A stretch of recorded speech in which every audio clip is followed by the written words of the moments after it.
Bismillahirrahmanirrahim. Assalamualaikum warahmatullahi wabarakatuh. Waalaikumsalam warahmatullahi wabarakatuh. Alhamdulillahilladzi an'amana bi ni'matihi tatimmus shalihat. Asyhadu an la ilaha illallah wahdahu la syarika lah wa asyhadu anna sayyidana wa nabiyyana Muhammadan 'abduhu wa rasuluhu sayyidus sadat. Allahumma shalli wa sallim wa barik ala sayyidina wa maulana Muhammadin wa ala alihi wa ashabihi wa man tabi'ahum bi ihsanin ila yaumil qiyamah. Amma ba'du. Qala rabbi shrah li sadri wa yassir li amri wahlul 'uqdatam min lisani yafqahu qawli. Subhanaka la 'ilma lana illa ma 'allamtana innaka antal 'alimul hakim. Hadratul qarabin, para asatidzah, para guru-guru, para tokoh masyarakat, Bapak Ibu jamaah sekalian yang dirahmati Allah Subhanahu wa taala. Alhamdulillah, di subuh yang penuh barakah ini, di Masjid As-Salam yang penuh barakah ini, Allah Subhanahu wa taala senantiasa memberikan kita kenikmatan iman Islam, sehat walafiat, panjang umur. Mudah-mudahan kita semua termasuk hamba Allah Subhanahu wa taala yang senantiasa melakukan apa yang Allah berikan kita perintah dan senantiasa menjauhi semua apa yang dilarangnya. Salam salawat semoga terlimpah syarakat hariban baginda alam Nabi Allah Muhammad sallallahu alaihi wasallam. Mudah-mudahan kita semua diakui sebagai umatnya yang nanti dapat syafaat dari beliau. Amin amin ya rabbal alamin. Para hadirin wal hadirat jamaah yang dirahmati Allah Subhanahu wa taala, mari sama-sama kita awali kita ta'lim kita pada pagi hari yang mubarak ini dengan membaca kitab suratul Fatihah. Mudah-mudahan Allah Subhanahu wa taala melimpahkan rahmat untuk kita semua, diberikan keselamatan, kesehatan, kemudahan, keberkahan dunia maupun akhiratnya.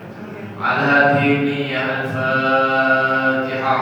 A'udzu billahi minasyaitonir rajim. Bismillahirrahmanirrahim. Alhamdulillahi rabbil alamin. Arrahmanir rahim. Maliki yaumiddin. Iyyaka na'budu wa iyyaka nasta'in. Ihdinas siratal mustaqim. Siratal ladzina an'amta 'alaihim ghairil maghdubi 'alaihim waladdallin. Amin. Al-Fatihah. Ila mafil kitab sahih kalimat Zakaria wa nafa'ana bihi bi ulumi fid daraja. Al-Fatihah. A'udzu billahi minasyaitonir rajim. Bismillahirrahmanirrahim.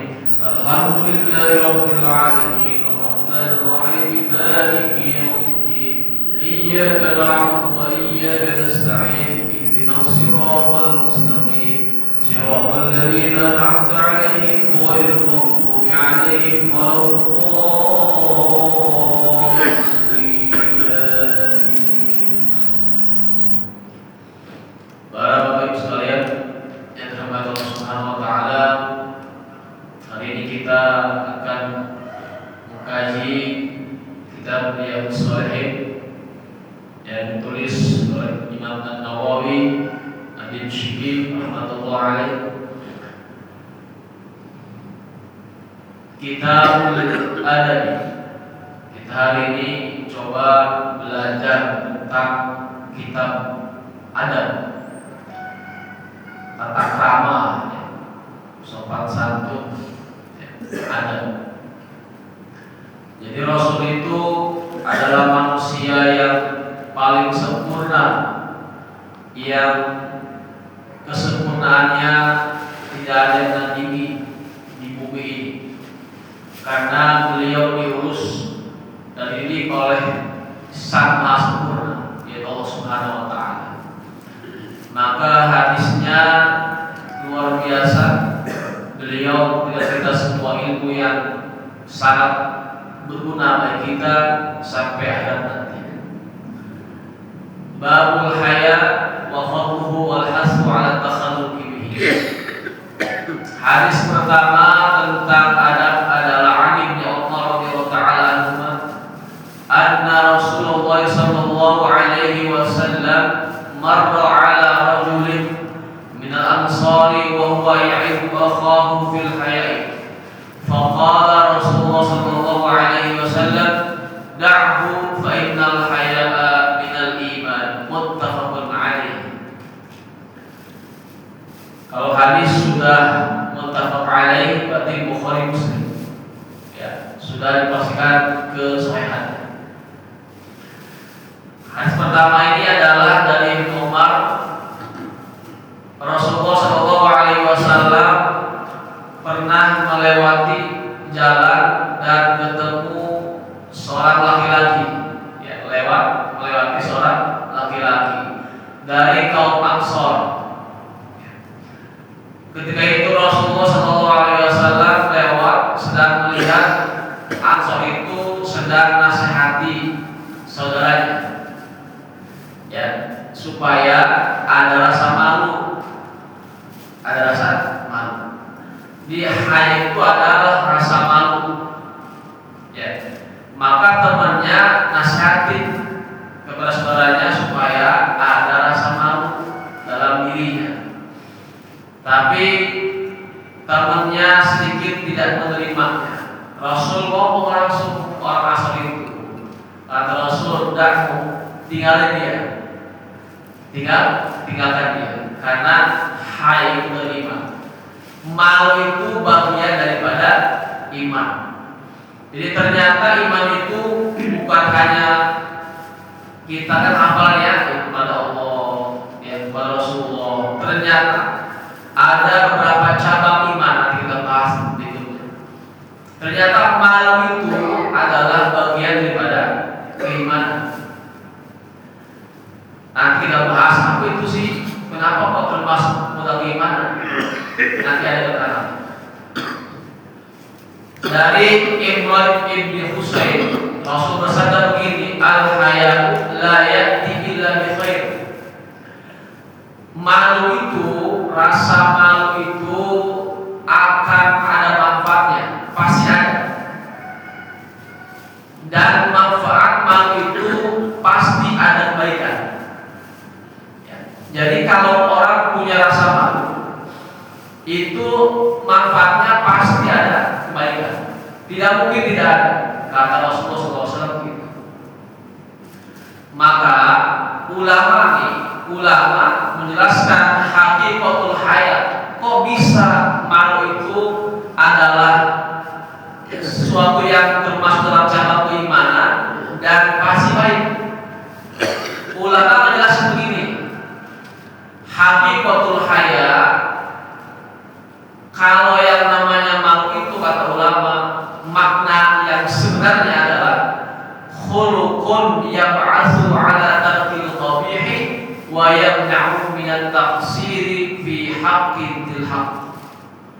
Jadi kata ulama, malu itu makna yang sebenarnya adalah khuluqul akhlak yang mampu membuat si pelakunya meninggalkan hal-hal yang buruk dan mencegah dari hal-hal yang membuat dia lalai. Itu namanya malu. Jadi nggak hanya sekedar malu-malu yang dalam artian kita punya pengertian pendek, tapi malu itu mampu membuat si pelakunya meninggalkan hal-hal yang buruk. Apa aja? Dia mau mencuri, contoh mengambil barang orang lain, dalam artinya saya malu sama Allah, Sang Maha melihat saya di mana pun saya berada. Malu. Saya malu ketika punya pakaian yang kurang baik, membuka aurat saya, malu sama manusia, apalagi malu sama Allah. Gitu. Jadi ketika dia mau melakukan sesuatu, dia malu karena usahanya itu kurang baik untuk dirinya, dan Allah nggak ridho samanya. Itu malu. Jadi nggak hanya malu, justru Pak maju ke depan, saya malu, nggak begitu konteks artinya. Di malu itu secara makna yang luas tadi, ya. Jadi bisa meninggalkan hal yang buruk dan mencegah kelalaian kita. Itu namanya malu. Kata para ulama. Maka riwayat Muslim mengatakan al-haya'u khairul kulluh, au qala al-haya'u kulluhu khair. Jadi riwayat Muslim mengatakan semua rasa malu itu kulluhu khair, semuanya baik. Semuanya baik. Tidak ada yang tidak baik. Karena tadi itu efeknya mampu ya orang tersebut meninggalkan hal-hal yang buruk dalam dirinya dan mampu mencegah dirinya daripada perbuatan yang lalai. Itu malu. Pasti kalau begitu sudah pasti baik, pasti baik. Karena efeknya nanti akan ada ketaatan dalam dirinya pada semua orang. Maka yuk kita perbanyak kalau kita. Nah, maka ada hadis yang lain. Al-imanu bid'un wa sab'un. Ternyata iman itu ada 70 sekian cabang. Atau pendapat yang lain adalah bid'un wa sittuna syu'bah. Ada 60-an cabang iman. Di antaranya adalah malu ini. Paling afdolnya iman apa? Lafaz tauhid la ilaha illallah. Itu paling afdol, paling tinggi-tingginya keimanan. Makanya afdol dzikri fa'al annahu la ilaha illallah. Itu afdolul iman. Maka kata Rasulullah ada iman yang paling rendah. Apa kata Rasul? Annaha paling rendah sekali keimanan seorang itu diukur imatatul adza 'anil thariq, menyingkirkan bahaya dari jalan. Itu serendah-rendahnya keimanan. Menyingkirkan kotoran, bahaya di jalan, ketemu duri, ya, ketemu apa itu, ketemu apa hal-hal yang dilakukan orang di lewat di tengah-tengah jalan, dia pinggirin, jauhin supaya orang tak celaka. Itu paling rendah-rendahnya iman. Maka kalau orang melihat jalanan, ya seperti batu yang kalau orang injek keserempet, kahajarin, wasaukin duri kalau orang injek akan buka. Kalau kita masih nggak open masih nggak peka akan hal itu, didiemin aja di jalanan, nggak kita singkirin, nggak kita amanin, berarti dia belum ada iman dalam diri. Kenapa? Karena itu aja paling rendah dia nggak bisa lakuin. Apalagi naik ketika berikutnya, gitu ya. Kan jauh kita kan. Sebagai dari garis kembali, masa bagi kita nih. Berarti kita selama ini ketika melihat sesuatu yang kurang baik di jalan, kita diemin aja. Berarti kita nih belum punya iman kuat nih. Segitu aja iman yang paling rendah kita nggak bisa lakuin. Apalagi ketika paling tinggi yang lain. Ya, itu iman. Jadi iman itu bukan hanya kita duduk di masjid, kita sholat, kita puasa. Ternyata ada berapa? 70-an cabang keimanan. Yang paling tinggi la ilaha illallah, paling rendah menyingkirin bahaya di jalan. Sekarang amal itu. Kalau ada apa-apa, nemu barang-barang yang kira-kira orang kalau lewat bahaya, sekirin, ya, sekirin. Taruh di tempat yang aman supaya orang tidak pinjam, yang nggak salah dengan itu. Maka, ya, jangan sampai apalagi kita tahu orang yang salah, ya. Kita aja kalau nggak open, nggak peka nyingkirin aja, itu imannya kurang, nggak bisa lagi. Apalagi kita sengaja buang yang berbahaya di jalanan, itu berarti membuat bahaya orang, berarti hatinya belum ada iman, gitu kan? Ya. Maka kalau kita lihat Istilah kita nih orang yang suka bahas iseng ya, iseng, buang-buang hal-hal yang kurang baik di jalanan. Padahal itu tidak baik untuk seorang beriman, orang yang mukmin, tidak baik. Karena lagi-lagi akan berdampak negatif pada orang yang menemuinya. Entah itu kotoran, entah itu barang-barang yang tajam, yang bahaya, itu jangan sampai dilakuin karena mencelakakan orang lain. Maka hadis yang lain, karena Rasulullah SAW asyadda hayaan minal al-qura'i fi khidriha. Ternyata Rasul itu adalah orang yang paling pemalu, melebihi malunya anak perawan. Rasul itu orangnya pemalu, melebihi pemalunya anak perawan. Coba aja. Kita kalau anak perawan kan malu-malu ya, malu ketemu orang. Begitu harus itu. Anak perawan, gadis tuh harusnya malu. Ya tidak ketemu orang bermahram, ketemu orang malu, tunduk palanya. Itu perawan. Rasul lebih dari itu malunya. Maka pernah ada riwayat dalam kita katakan Rasul itu pernah tersingkap jubahnya karena angin aja, itu sampai malunya luar biasa. Karena angin keangkat jubahnya, kelihatan betisnya saja, kelihatan betisnya, itu beliau luar biasa malunya. Ya. Padahal kan betis pernah juga orang laki-laki itu apa bahasanya?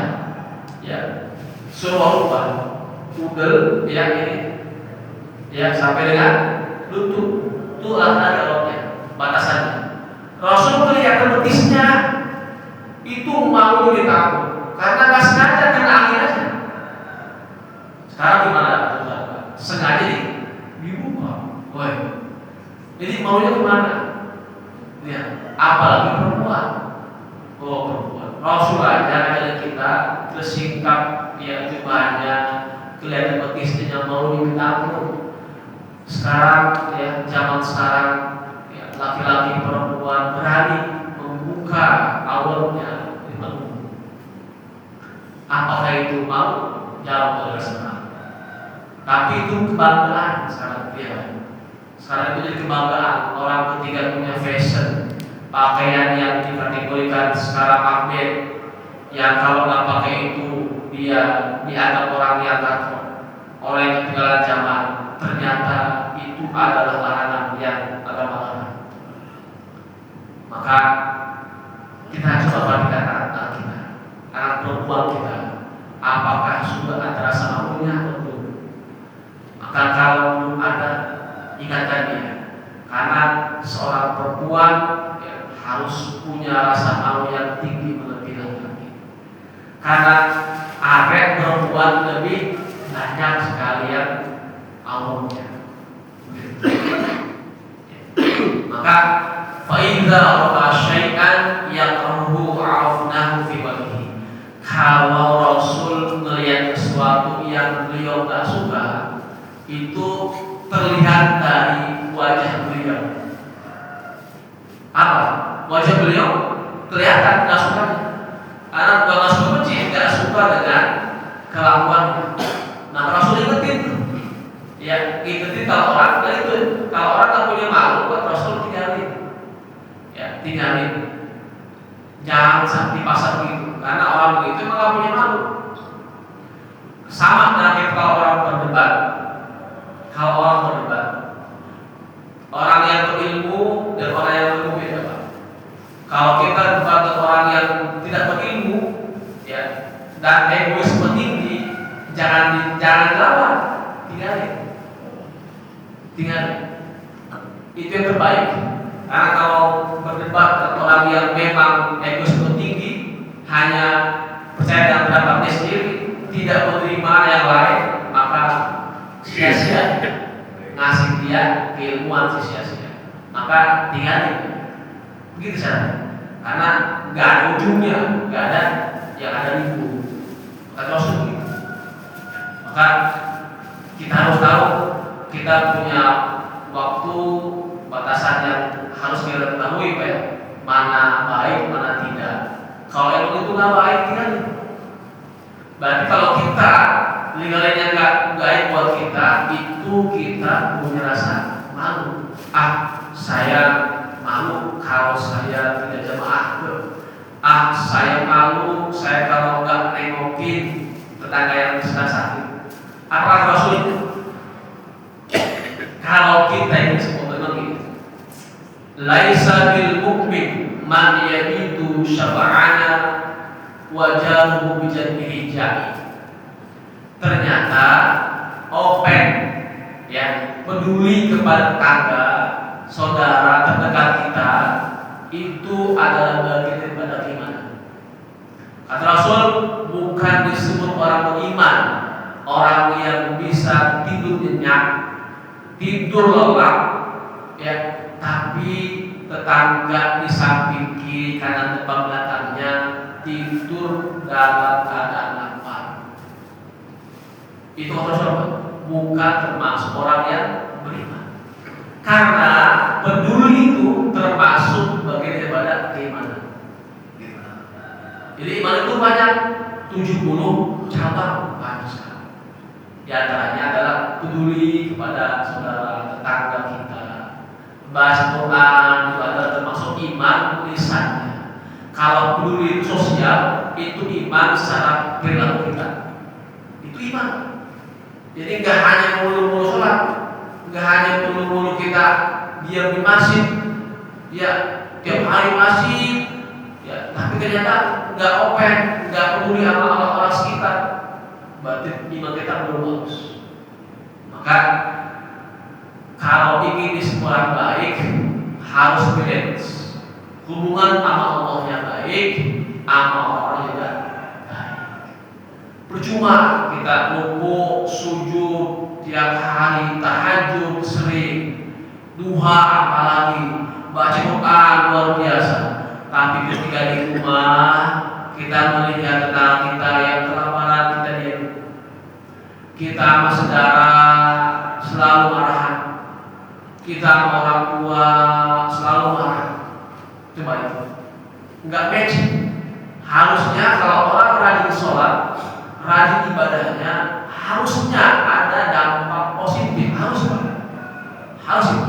Berarti kalau kita belum benar sama orang-orang sekitar, sama saudara, sama kerabat, tetangga, orang tua, apalagi guru-guru, berarti ada yang salah dengan sholat kita. Ada yang kurang sempurna dengan sholat kita. Karena mungkin sholatnya kita hanya sekedar saja, yang penting sholat udah beres. Yang penting beres udah, berarti dampaknya nggak ada. Maka akan terlihat pada kehidupan biasa hari ini. Maka kita di sini harus coba muhasabah diri. Kalau kita masih belum baik sama orang sekitar, ya, berarti ada yang kurang baik dalam sholat kita. Kenapa? Karena misi daripada ibadah itu adalah inna sholata tanha 'anil fahsya'i wal munkar. Kalau orang benar sholatnya pasti bisa mencegah perbuatan keji dan munkar. Itu pasti. Itu misi daripada sholat. Kalau belum ada itu, berarti belum benar sholatnya. Itu itu bab haya, bab malu kita ngelakuin hal yang buruk, dan malu kalau kita tidak ibadah, tidak baik dengan orang sekitar. Maka yuk sama-sama kita berbagi diri supaya kita semuanya baik, ibadah kita baik, dengan Allah baik, dengan manusia juga baik. Karena itu katakan baik untuk kita semua. Kalau kita baik sama orang pasti banyak yang baik kita. Betul ya? Kita baik pasti itu baik kita pasti. Kalau kita nggak baik sama orang sekitar, maka apakah ada baik buat kita? Enggak. Yang ada disyukurin. Jadi orang-orang ketika kita nanti Allah ambil nyawanya, orang-orang di sekitar sedih dengan kita meninggal. Kalau orang merasa sedih kalau kita meninggal dunia, berarti orang-orang di sekitar merasa kehilangan kita. Kalau orang masa bodoh, bahkan juga sampai senang ketika kita meninggal dunia, senang-senang aja, nyukurin katanya, berarti kita amal tetangga nggak baik. Bahkan disumpahin, alhamdulillah, jangan sampai. Ya, itu orang-orang yang ditangisi ketika kita meninggal dunia, berarti kita amalnya bagus sama kita. Baik, itu cukup materi kita sampai saat ini tentang babul haya, ya, malu dan juga yang lainnya. Ternyata ya iman itu paling hanya apa tadi? Nyingkirin, ya, menghilangkan bahaya di jalan. Nah, itu tuh apa aja yang bahaya sendiri itu paling rendah-rendahnya iman. Ya, itu mungkin dari saya. Silakan yang mau bertanya, sharing terkait dengan adab ini sosial, ya, ini sosial kita supaya lebih baik sosialnya setelah Ramadan, kita makin meningkat, ibadahnya bagus, pun juga sosialnya juga bagus. Monggo, dari mananya? Silakan. Ya, silakan. Waalaikumsalam.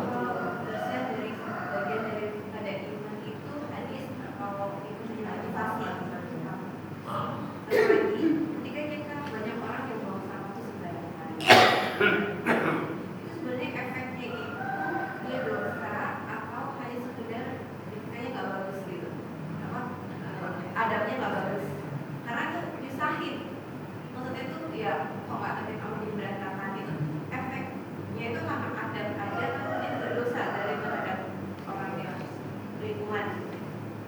Baik, masuk pertanyaannya. Kalimat an-nawafatu minal iman yang saya tahu hadis itu motivasi, ya, itu bukan hadis, itu motivasi orang, itu etika, adat itu ada supaya orang benar-benar peduli sama kebersihan, ya, yang saya tahu, ya, karena memang itu juga sama dengan ilmu yang lain bahwa itu bukan hadis, itu hanya motivasi, ya, bagian itu ada motivasi kita.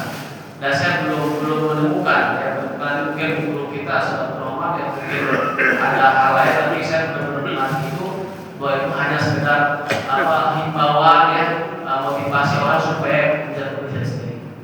Yang kedua, buang sampah sembarangan, ya. Apakah dia dosa? Apakah hanya ada efek kurang baik? Ada sebuah ungkapan al-basbu al-ardi khoti'ah.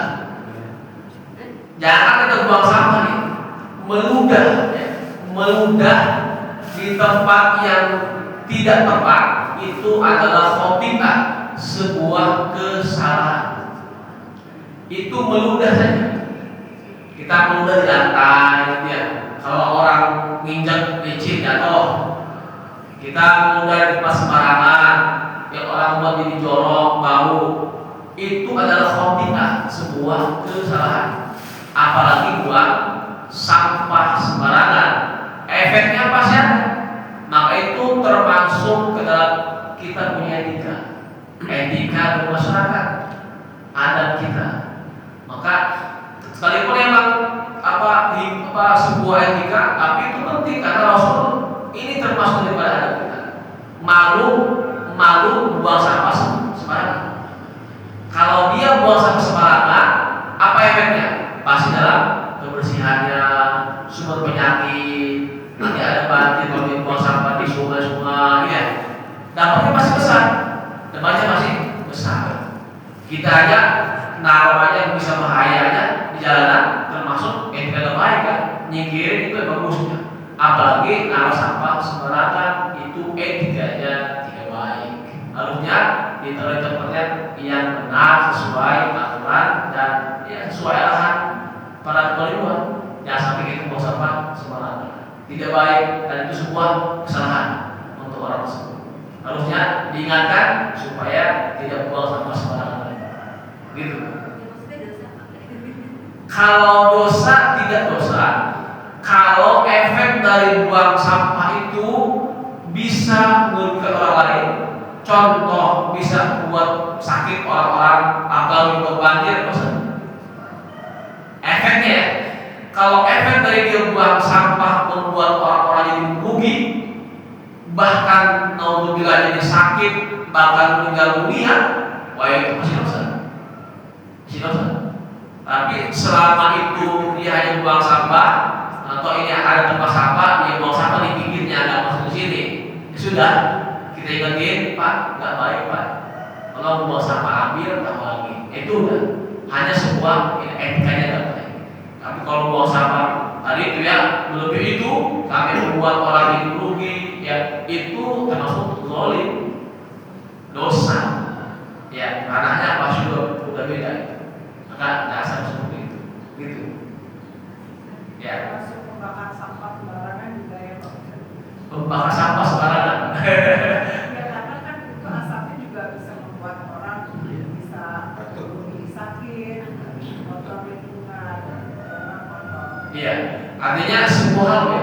Jadi memang kita punya perbuatan yang dapat rugi ya, orang rugi, orang celaka, orang nggak baik, itu pasti ada dampak yang negatif. Maka jauhi itu.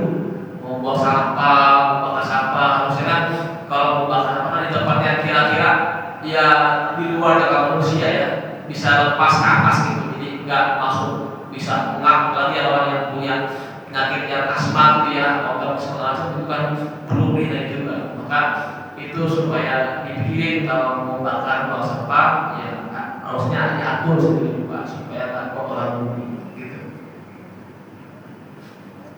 Ada lagi? Ya. Ngomongin teknis tentang tetangga yang kelaparan, itu seperti apa tuh? Apakah kita bertanya satu-satu kita kan agak kurang Tahu ya. adabnya juga kurang ya? Atau kita langsung kirim, belum tentu dia kelaparan juga kan? Iya. Malah tidak tepat sasaran, itu satu. Kedua, kalau misalkan kita tahu ada tetangga kelaparan, nah keluarga kita kelaparan juga, nah itu gimana? Cara mendata atau tahu tetangga kita yang layak dibantu, yang sedang kurang mampu atau tidaknya, maka kita kalau nanya gak enak ya, mungkin dia takutnya malu menjawab, maka hubungi pihak terkait RT atau ini. Datanya Pak, minta aja, RT, ini saya mau sedikit mau bantu orang, ada nggak data yang mesti saya bantu? Pasti RT yang sekarang yang dia memang open keliling ke semua warganya, dia pasti tidak tahu si pulang ini orang nggak mampu Pak. Ini dia punya anak sekian nggak mencukupi kehidupannya, ini Pak datanya. Dia pasti punya.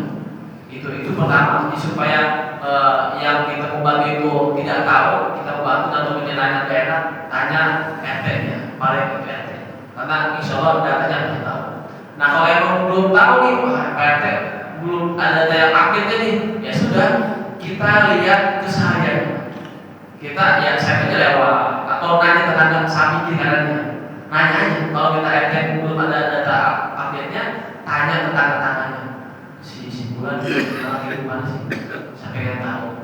Maka kalau kita lihat sejarah sahabat Umar bin Khattab ya, semuanya pasti masuk, beliau keliling, khalifah itu keliling ke masyarakatnya.